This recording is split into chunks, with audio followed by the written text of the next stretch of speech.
Hello there boys and girls, welcome back to India boys Hindi. तो आज हम देखने वाले हैं कि पोकेमॉन ब्रीडिंग कैसे काम करती है, यानी कि जब हम डे केयर सेंटर में पहुंचते हैं तो एग रिप्रोड्यूस कैसे होता है। तो इस सिस्टम को सीखने के लिए मैं तुम्हें आज सारे के सारे एग ग्रुप्स दिखाने वाला हूँ। तो ये देखो, ये हैं सारे के सारे एग ग्रुप्स। तो यहाँ देखो कितने सारे एग ग्रुप्स हैं। Monster, human like, water 1, water 2, water 3, bug, minerals, flying, amorphous, field, fairy, ditto, grass, dragon, undiscovered और जेंडर अननोन। तो इन सब में से जो तो ये है ना, जो अनडिस्कवर है ग्रुप वाले, ये ब्रीड नहीं कर सकते, कैसे भी नहीं कर सकते। मतलब कि ये कुछ भी करके एग्स नहीं दे सकते, क्योंकि इनके पास एग ग्रुप नहीं होता और जेंडर तो होता ही नहीं है वैसे भी लेजेंडरी पोकेमॉन्स के लिए। और ये एग ग्रुप लेजेंडरी पोकेमॉन्स का ही होता है ज़्यादातर। और पोकेमॉन ब्रीडिंग के काम करने के लिए दो पोकेमॉन्स का सेम एग ग्रुप होना चाहिए और वो मेल और फीमेल होने चाहिए। इसी से उन्हें डे केयर सेंटर में छोड़ के एग रिप्रोड्यूस करवाया जा सकता है। तो चलो वीडियो को स्टार्ट करते हैं।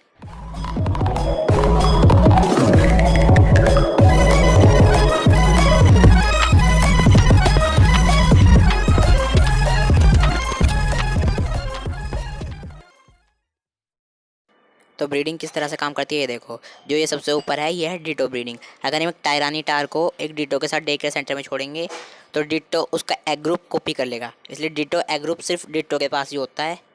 और डिटो अपने आप को किसी भी दूसरे पोकेमोन के एग ग्रुप में बदल सकता है।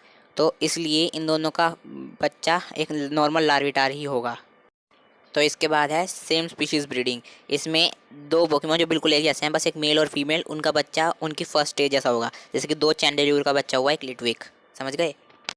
उसके बाद आता है सेम एवोल्यूशन फैमिली ब्रीडिंग। जैसे कि एस्पियन और सिल्वियन, अगर एक मेल और फीमेल होंगे तो उनका बच्चा ईवी ही होगा, क्योंकि वो वातावरण के हिसाब से अपने आप को इवॉल्व कर चुके हैं।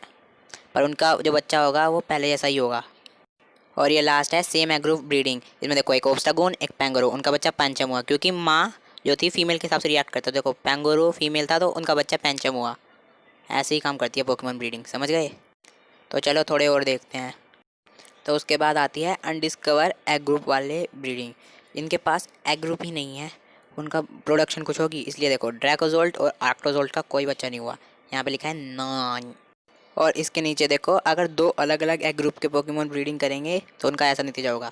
जैसे कि कॉर्विक नाइट अलग ब्रीड उसका है, क्या होता है वो एग ग्रुप का, और क्लिफेबल अलग की, तो उनका बच्चा भी कुछ नहीं हुआ। ऐसे ही कोई काम नहीं होगा अगर दोनों अलग अलग एग ग्रुप के होंगे तो। और सबसे नीचे है सेम जेंडर ब्रीडिंग। अब एक बात बताओ, दोनों मेल या दोनों फीमेल होंगे तो ब्रीडिंग वैसे भी नहीं हो सकती, इसलिए इसको तो साइड करो, साइड हो साइड हो। तो ये देखो, यह नेक्स्ट, इसमें है एक फीमेल निडोरैन। अगर इसके साथ हम कोई सा भी इसकी जैसे एग ग्रुप का पोकेमोन रखेंगे तो उनकी रिप्रोडक्शन, क्योंकि ये फीमेल है तो इसी के हिसाब से होगी। अगर वो पोकेमोन पैदा होने वाला मेल हुआ तो मेल निडोरैन पैदा होगा, या वो फीमेल हुआ तो फीमेल निडोरैन पैदा होगा। तो चलो अगले पे चलते हैं। ये है मेल निडोरैन और यहाँ पे डिटो। और डिटो जो पोकेमोन उसके साथ में होगा उसी के हिसाब से रिएक्ट करता है। तो मेल निडोरैन है तो इनकी रिप्रोडक्शन या तो अगर मेल हुई तो वो मेल निडोरैन बनेगी, या फीमेल हुई तो फीमेल निडोरैन। तो देखो इनके बाद है इलुमिसे और वॉलबीट। इनका भी सेम टू सेम निडोरैन जैसा एग ग्रुप है। देखो अगर हम इलुमिसे के साथ कोई सा भी एनी कंपैटिबल पोकेमोन डालेंगे तो उनमें से वॉलबीट यानी इलुमिसे दोनों पैदा हो सकते हैं। और वॉलबीट के साथ हम डिटो डालेंगे तो उससे से वॉलबीट ही पैदा होंगे, या इलुमिसे भी हो सकती है, पता नहीं। तो इसके बाद आती है इंसेंस ब्रीडिंग। इसमें जैसे कि एक मेल मैरल और एक फीमेल अजू मैरल, और अगर फीमेल ने सी इंसेंस होल्ड कर रखा होगा तो उनका बच्चा अजूरिल होगा, और अगर सी इंसेंस होल्ड नहीं किया होगा तो उनका बच्चा होगा नॉर्मल मैरल। देखो ऐसा ही सेम सिस्टम है वबाफेट का भी। वबाफेट ने अगर नॉर्मली ब्रीडिंग की तो उनका बच्चा वबाफेट ही होगा, लेकिन अगर उसने लेक्स इंसेंस होल्ड कर रखा होगा तो उनका बच्चा होगा एक वाई नॉट। देखो रोजेलिया और रोज रेड का भी सेम प्रोसेस है। अगर उन्होंने कुछ होल्ड नहीं किया होगा तो उनका बच्चा होगा रोजेलिया, और अगर उन्होंने रोज इंसेंस होल्ड किया होगा तो उनका बच्चा होगा बड्यू। बड्यू कितना अजीब नाम है। तो देखो ये रहे। और जैसे कि एक चाय मैको होगी, अगर उसने विदाउट किसी आइटम की ब्रीडिंग की तो उसका बच्चा होगा एक नॉर्मल चाय मैको, लेकिन अगर उसने प्योर इंसेंस के साथ की तो उसका बच्चा होगा एक चिंगलिंग।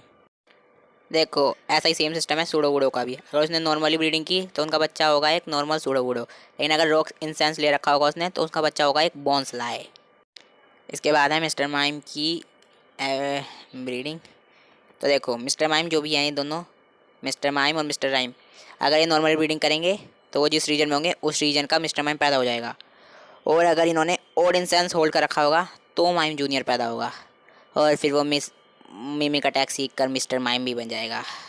हो तो ये देखो, अगर नॉर्मल चांसी और ब्लिसी ब्रीडिंग करेंगे तो उनका बच्चा होगा एक नॉर्मल चांसी, लेकिन अगर वो लक इंसेंस के साथ करेंगे तो उनका बच्चा होगा हैप्पीनी। तो इसके बाद ये है मेंटेन का ब्रीडिंग। तो देखो, अगर वो नॉर्मली ब्रीडिंग करेगी तो नॉर्मल मेंटेन पैदा होगी, और अगर वेव इंसेंस के साथ करेगी तो मेंटाइक पैदा होगा। ऐसे ही स्नोरलैक्स का है, नॉर्मली करेगा तो नॉर्मल स्नोरलैक्स पैदा होगा, और फुल इंसेंस के साथ करेगा तो बच्चा होगा मंचलैक्स। मंच मंच। तो देखो, ये है रीजनल वेरिएंट ब्रीडिंग। जैसे कि इन अगर गैलार रीजन में 2 कांटों के पोनीटा होंगे तो क्या लगता है आपको, उसका बच्चा तो गैलारियन पोनीटा ही होगा ना, क्योंकि वो गैलार रीजन में पैदा हुआ है। लेकिन अगर जैसे कि एक गैलारियन पोनीटा मेल है और एक फीमेल रैपिडैश है कांटोनियन, और हमने रैपिडैश को एवरस्टोन होल्ड करा रखा है, तो उनका बच्चा नॉर्मल पोनीटा होगा। भले ही वो गैलार रीजन में हो तब भी उनका बच्चा पोनीटा ही होगा, वो भी कांटोनियन।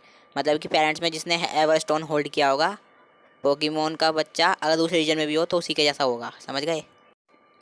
तो ये देखो, जैसे कि हमने रैपिडैश को एक एवरस्टोन होल्ड करा रखा है और वो मेल है, और एक डिट्टो है, तो डिट्टो उसके जैसा बन जाएगा, और वो गैलार रीजन में हुए तब भी एवरस्टोन होल्ड करने की वजह से बच्चा उनका कैंटोनियन पोनीटा ही होगा। और ऐसे ही अगर हम किसी गलत पोकेमोन को एवरस्टोन होल्ड कराते हैं, जैसे ग्राउलिथ और पोनीटा की ब्रीडिंग, तो उसमें गैलारियन पोनीटा ही होगा, क्योंकि यहाँ पे रैपिडैश नहीं है, मतलब रैपिडैश नहीं है यहाँ पे एवरस्टोन होल्ड करने के लिए। अगर पोनीटा की फैमिली का कोई होल्ड करता तो यहाँ पे कैंटोनियन पोनीटा पैदा होता। समझ गए? तो ये देखो, आज तक का पहला मिथिकल पोकेमोन जिसके पास एग ग्रुप है, और एग ग्रुप होने की वजह से भले ये जेंडरलेस है लेकिन ये डिट्टो के साथ ब्रीड कर सकता है, क्योंकि डिट्टो भी जेंडरलेस है। अब देखो, मैंने पी डिट्टो के साथ ब्रीड करेगा तो बच्चा होगा पियोनी, और पियोनी डिट्टो के साथ ब्रीड करेगा तो बच्चा पियोनी होगा। मतलब कि मैंने पी बहुत रेयर है। मैंने पी इवोल्व नहीं होता पियोनी में, मैंने पी का बच्चा होता है पियोनी। तो इस समय एक बात है, जैसे कि मैग्नेमाइट जैसे पोकेमोन है जो कि जेंडरलेस है, लेकिन उनके पास एग ग्रुप होता है, जैसे कि अमोर्फस एग ग्रुप, और डिट्टो उनके साथ डे केयर सेंटर में ब्रीड करके एक नया मैग्नेमाइट पैदा कर सकता है अंडे से। लेकिन हमें वाइल्ड में ये मैग्नेमाइट और मैग्नेटॉन बहुत ज़्यादा तादाद में मिलते हैं। इसका मतलब तो यही है कि वो कहीं ना कहीं रिप्रोड्यूस कर रहे हैं बिना डिट्टो के भी। इसका मतलब है कि मैं अगली वीडियो में ये बताने वाला हूँ कि ये पोकेमोन कैसे करते हैं ब्रीडिंग बिना डिट्टो के, और साथ ही ये भी, जैसे जोटो के हमने एक एपिसोड में देखा था कि बेबी लूगिया है, तो उसका भी राज अगले एपिसोड में खुल जाएगा। और अगली वीडियो के आने के तक do whatever do want to do man, but don't trouble your mata pita and Bharat Mata की जय। Bye bye.